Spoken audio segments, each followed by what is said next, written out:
Well, hello and good morning. Welcome to the Daily Cyber Briefing. I'm your host, Rich Benfield, covering for Stephen Ridgway, and today is the 28th of February at 8:30 in the morning. So let's look at the news. Okay, so I've picked out a bunch of interesting articles for you today. So here are the headlines. Silver Fox APT uses WinOS 4.0 malware in cyber attacks against Taiwanese organizations. Microsoft names and shames alleged credential snatching Azure abuse enterprise operators. There's been a Deepseak data leak. The sarcasm is literally forcing its way out of my mouth. I mean, who's shocked about that, eh? So 12,000 hard-coded live API keys and passwords are exposed. VSCode extensions with 9 million installs pulled over security risks. CrowdStrike's new 2025 Global Threat Report highlights 26 new threat groups. Okay, right. Back to the top of the news. Silver Fox APT uses WinOS 4 malware in cyber attacks against Taiwanese organizations. So a new campaign is targeting companies in Taiwan with malware known as WinOS 4 as part of phishing emails masquerading as the country's National Taxation Bureau. Excuse me. So sorry. The campaign, detected last month by Fortinet's FortiGuard Labs, marks a departure from previous attack chains that have leveraged malicious game-related applications. So the sender claimed that the malicious file attached was a list of enterprises scheduled for tax inspection and asked the receiver to forward the information to their company's treasurer, security researcher Pei Han Liao said in a report shared with Hacker News. The attachment mimics an official document from the Ministry of Finance urging the recipient to download the list of enterprises scheduled for tax inspection. But in reality, the list is a zip file containing a malicious DLL, last bid to base.dll, that lays the groundwork for the next attack stage, leading to the execution of shellcode that's responsible for downloading a WinOS 4 module from a remote server. And here is the IP address for you to block: 206.238.221.60 for gathering sensitive data. The component, described as a login module, is capable of taking screenshots, logging keystrokes, altering clipboard content, monitoring connected USB devices, running shellcode, and permitting execution of sensitive actions. So things like command.exe, when security prompts from Kingsoft Security and Hurong are displayed. So Fortinet said it also observed a second attack chain that downloads an online module that can capture screenshots of WeChat and online banks. So this looks to be very much catering and aimed at Taiwan.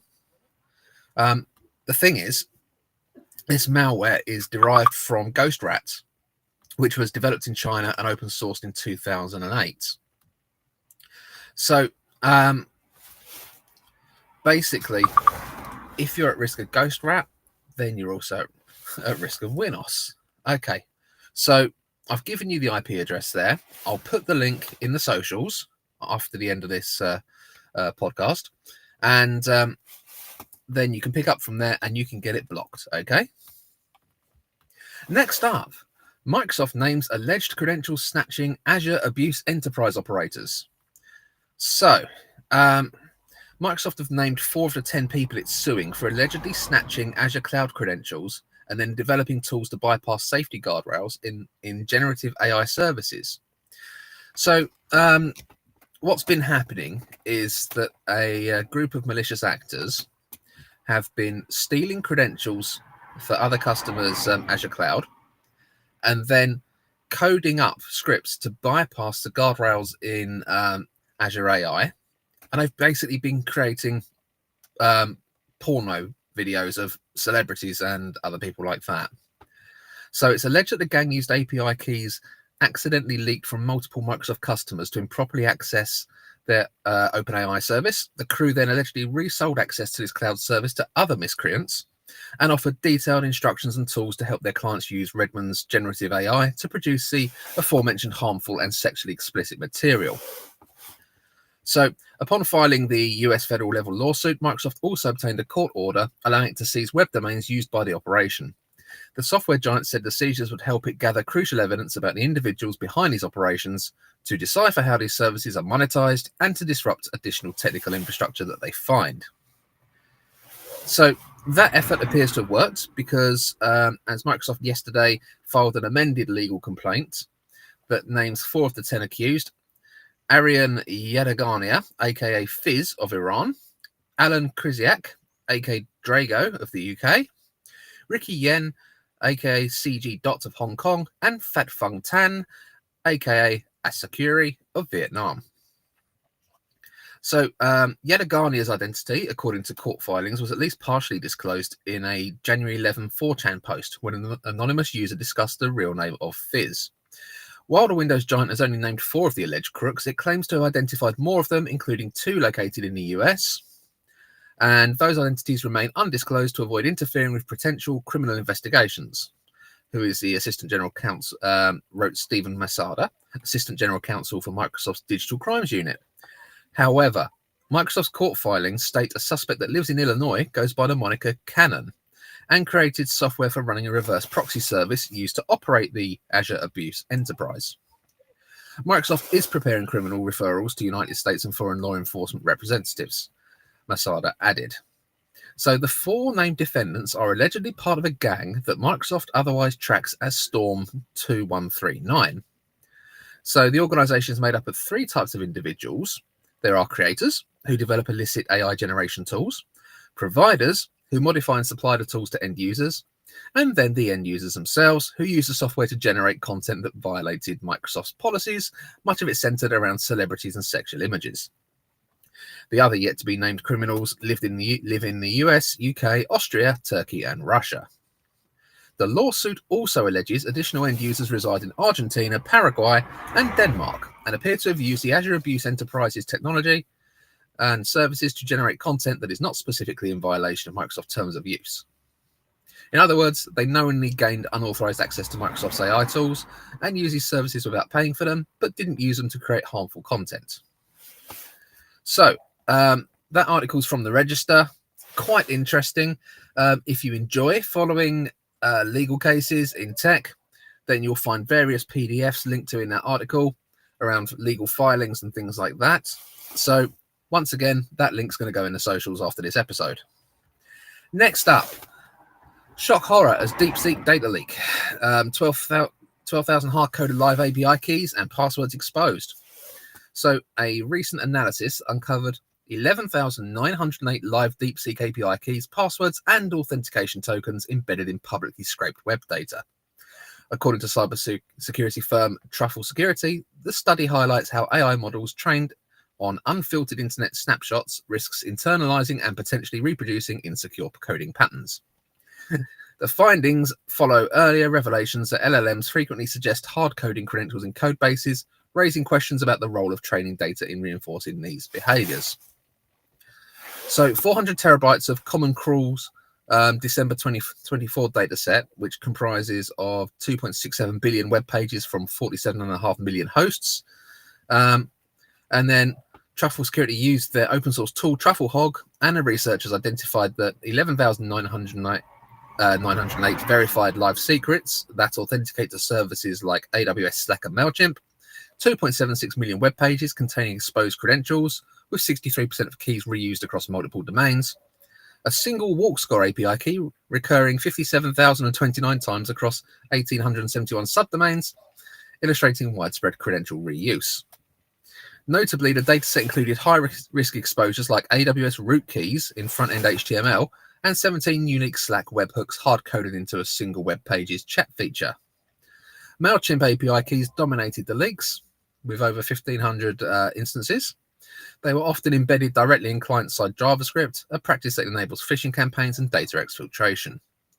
Common Crawl's dataset, stored in 90,000 WARC files, preserves raw HTML, JavaScript, and server responses from crawled sites. So Truffle Security deployed a 20-node AWS cluster to process the archive, splitting files using AWK and scanning each segment with TruffleHog's verification engine. The tool differentiated live secrets, so authenticated against their services, from inert strings, which is a critical step given that LLMs cannot discern valid credentials during training. Researchers faced infrastructural hurdles. While streaming inefficiencies initially slowed the processing, while AWS optimizations reduced download times by 5 to 6 times. Despite those challenges, the team prioritized ethical disclosure by collaborating with vendors like MailChimp to revoke thousands of keys, avoiding spam-like outreach to individual website owners. So the study underscores a growing dilemma. LLMs trained on publicly accessible data inherit its security flaws, while models like Deepseak utilize additional safeguards, fine-tuning, alignment techniques, and prompt constraints. The prevalence of hard-coded secrets in training corporate risks normalizing unsafe practices. So this is a problem.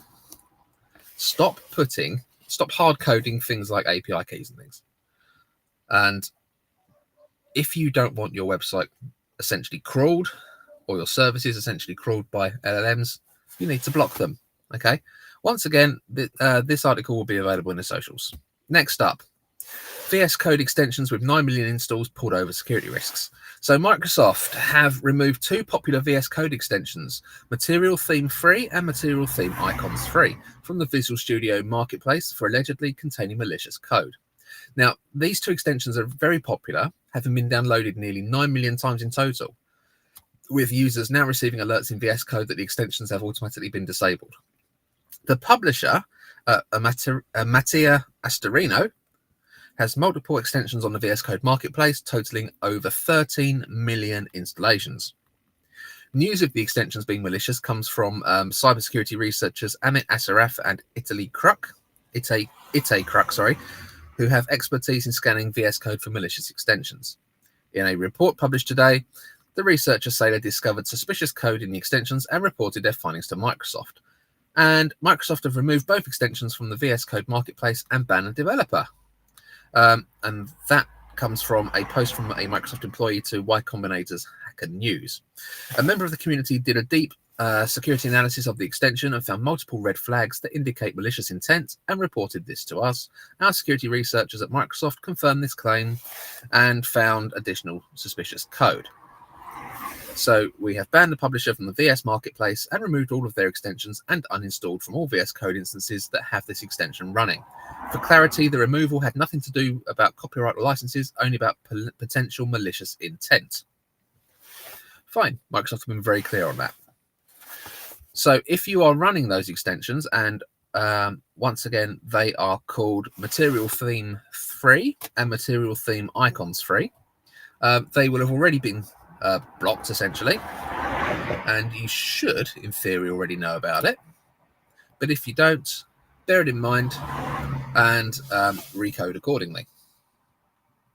And finally, a very brief one. CrowdStrike have published their 2025 Global Threat Report, which summarizes the latest adversary tactics and techniques, as well as the important trends that define 2024. So they've started tracking 26 new threat groups late last year, which brought the total number of adversaries known by the company to 257. So they've pointed out that China-linked activity has surged with a 150% increase seen across all sectors, and a rise of 200 to 300% in industries such as financial services, media, manufacturing, and industrial engineering compared to 2023. One interesting aspect that CrowdStrike has been tracking is breakout time, the time it takes threat actors to move from initial access to high-value assets. This breakout time is important because that is how much time defenders have to detect and respond to an attack before the hackers start establishing deeper control. So in 2024, the average breakout time in the case of cybercrime intrusions dropped to 48 minutes from 62 minutes in 2023. And the fastest breakout seen by CrowdStrike last year was just 51 seconds. Over half of the vulnerabilities seen by CrowdStrike last year were related to initial access, which the company says reinforces the need to secure exposed systems. It also noted that identity-based attacks are increasingly favored over traditional malware attacks. Okay, so there's a bunch more stats in here, but I'm not going to read them out to you. I would strongly suggest that you read CrowdStrike's latest report. And there is a link in this Security Week article. So once again, this will also go on the socials, and you can pick it up from there. Okay. So give me 15 minutes to get that organised, get the media team to pop those links up for you, and then have at it. So that's your most important or interesting news in the cyber press today. Thank you ever so much for joining and listening. Normal service with Stephen will be resumed on Monday. So have a great weekend. Thanks very much.